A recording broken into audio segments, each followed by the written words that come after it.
Hello everyone. In this video, I'm going to create a C# function app. In the function app method, connect to a SQL Server database, which is hosted on Azure, and pull data from a table. To have a seamless connection between function app and SQL Server, I use manage identity authentication.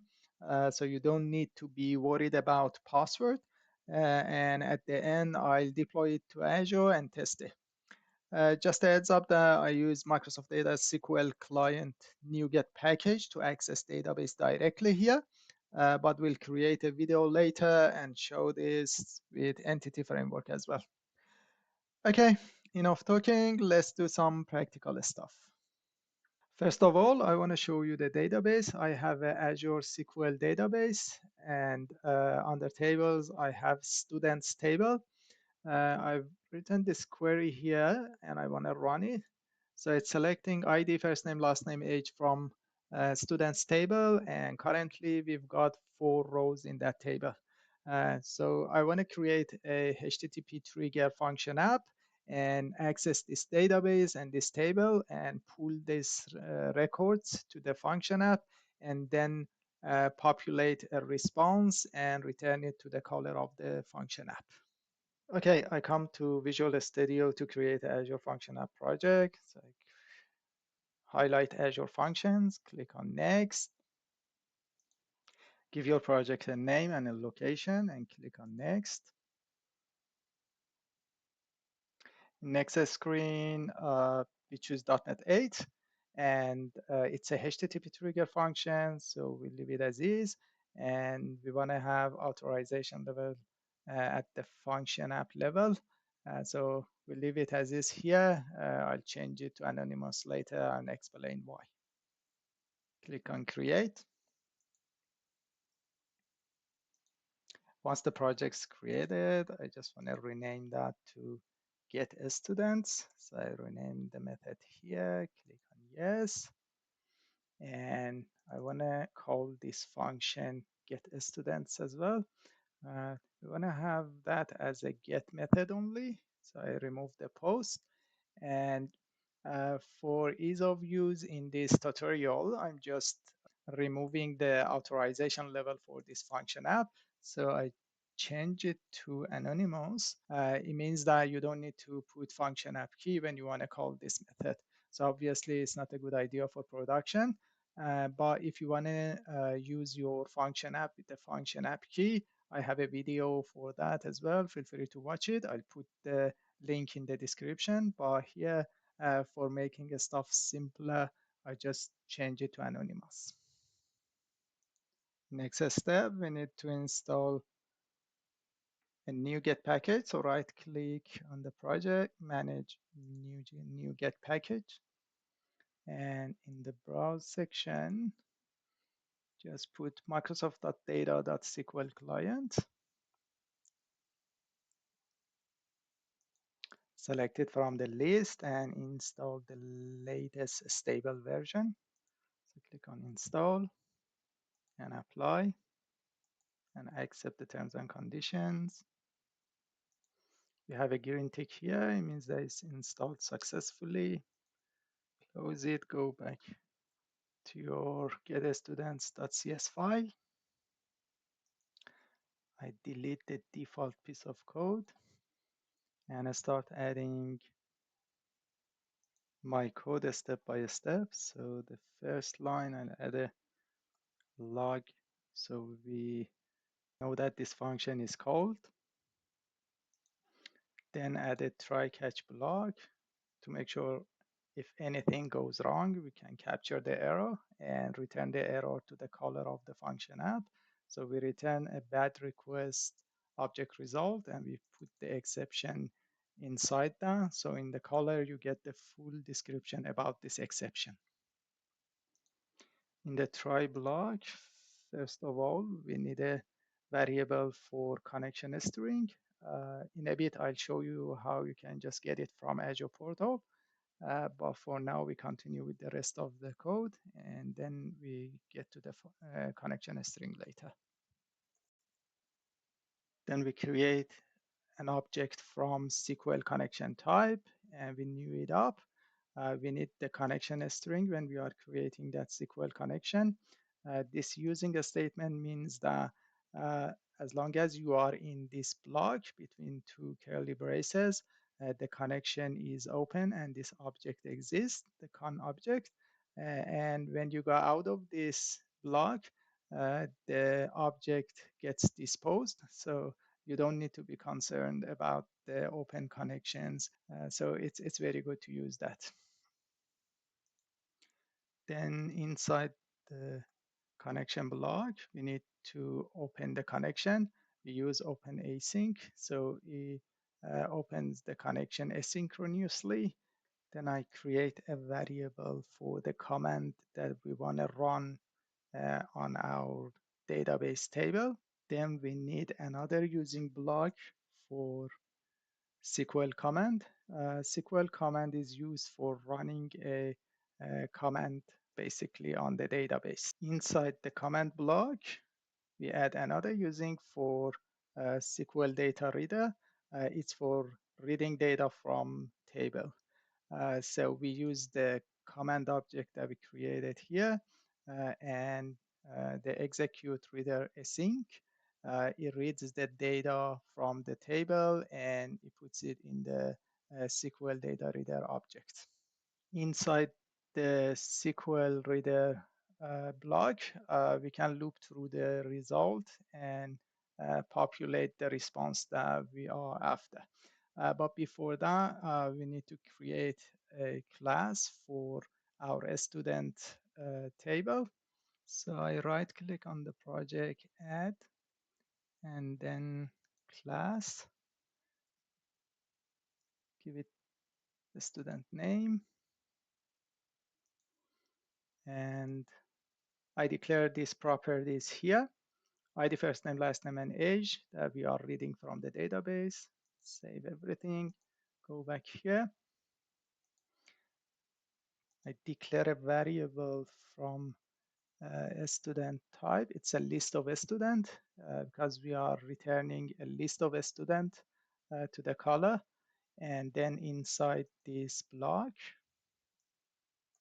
we loop through the reader result using read async method, and we add a new student object to the student's object that we created here.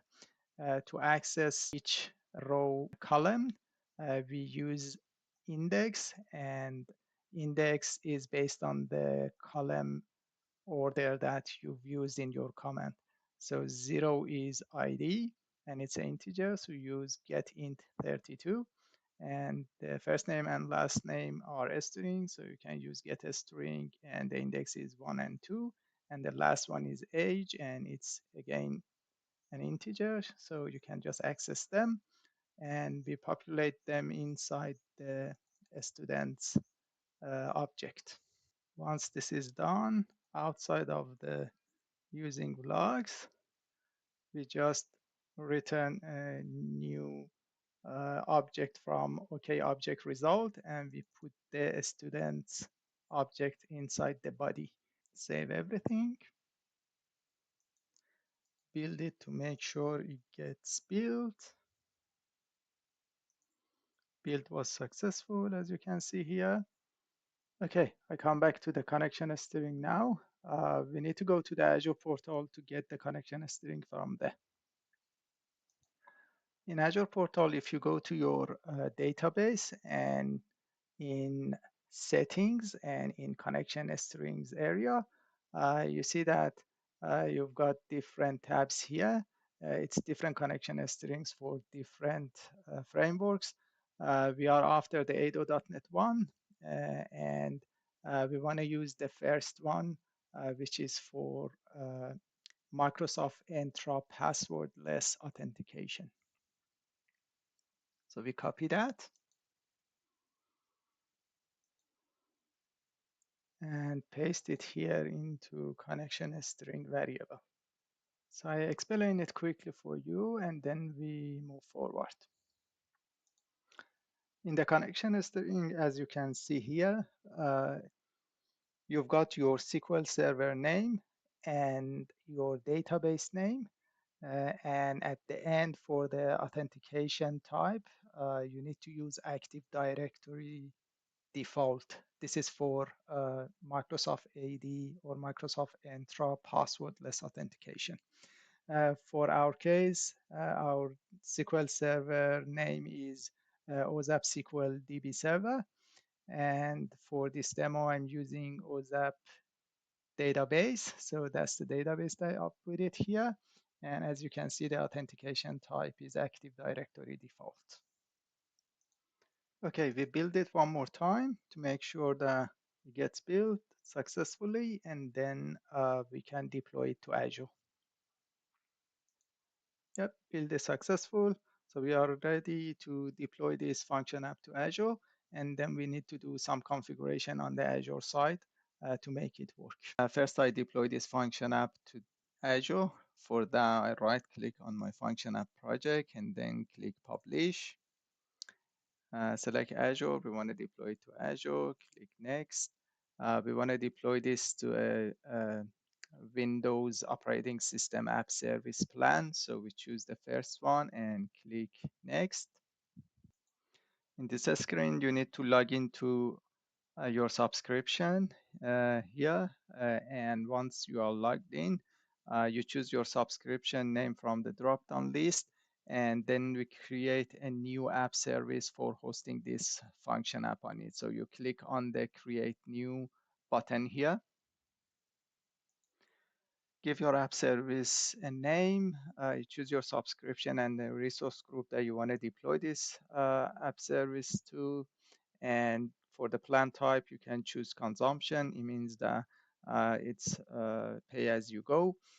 You pick up the location that you are in, and for the Azure storage account, if you already have one, you can pick it up from the drop-down list. If you don't have it, you can click on new and create a new storage account. Application Insights is for um, storing your logs. It's good for the production to hook your function app to a App Insight instance, so you can just look into the logs if there is something wrong, and you can work out the issues. But for this demo, I choose none, and then we can click on create.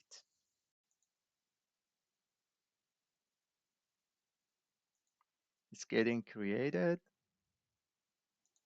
We created successfully, so we highlight the function app name here. Make sure that this checkbox is ticked, running that from package file, which is a recommended way for deployment, and click on finish. And in last screen, you just click on close.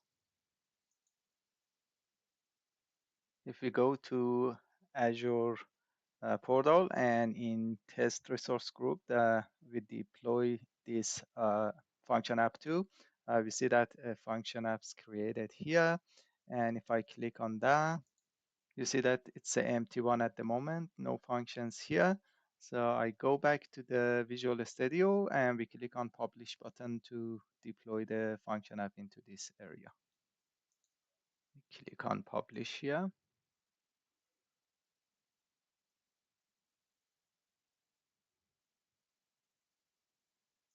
And you can check the status in the output window here. As you can see, publish succeeded, and the function should be visible on the Azure portal now. Come here and click on refresh. Here you go, get a students here. If we click on get a students, in the next screen, you can click on test run, and you can call this function app method. So it's a get method. We choose it from this dropdown. Our function app is allowed to be called without any function app key. So just leave the key as is, and you can just click on run.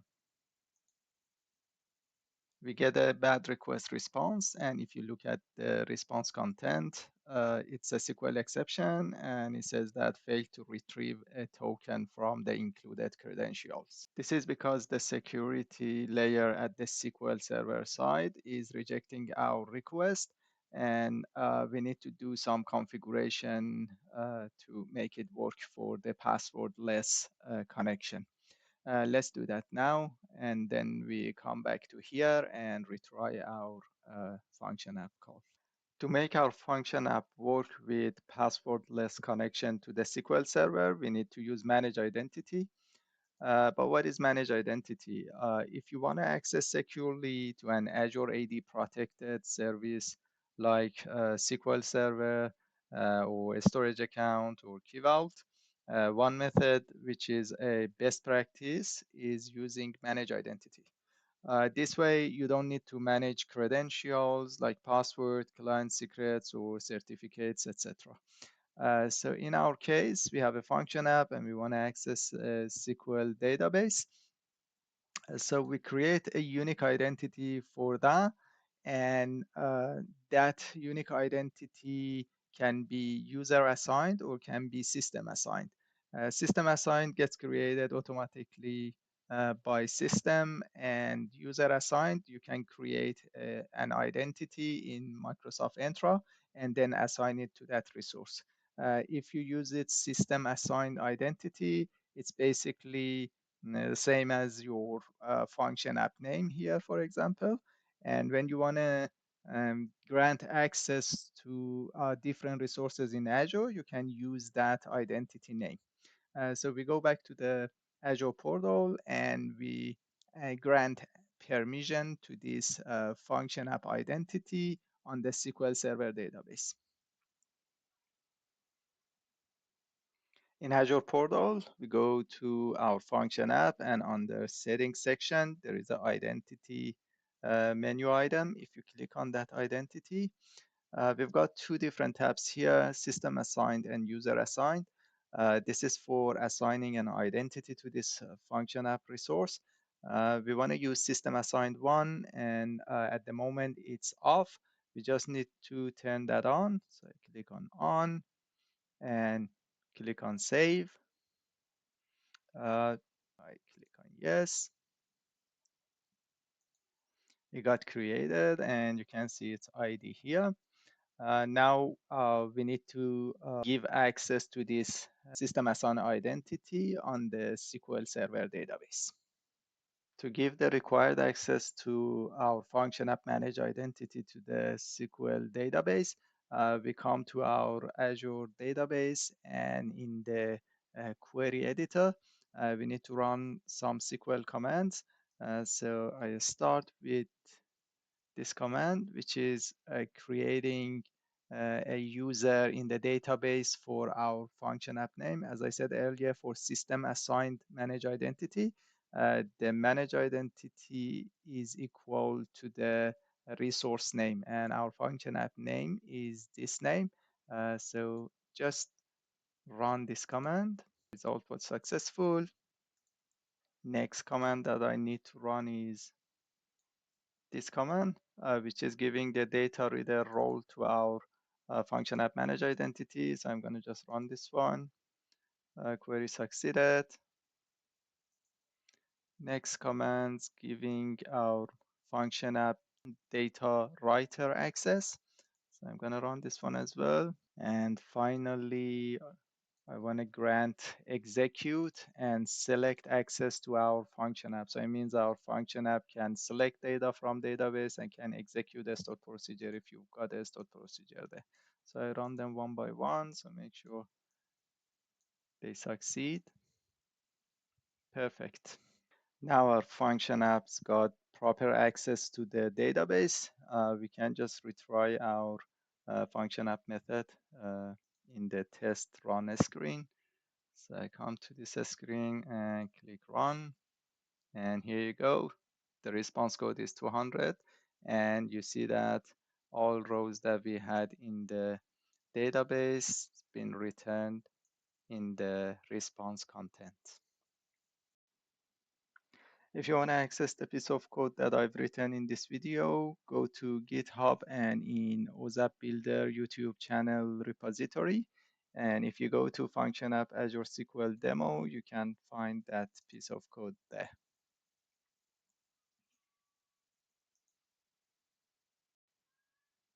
Alrighty, lastly, if you go to your function app, next to the test run button, there is a get function URL. So if you click on that and copy the URL for that function, then open up a browser and paste that here and press enter. As you can see, you see the result here in your browser.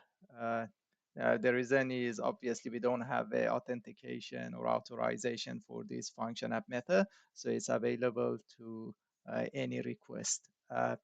For production version, it's really recommended to have function app key at least as authentication. But for this demo, I just removed the function app key. Thanks for watching this video. I'll see you soon. Bye.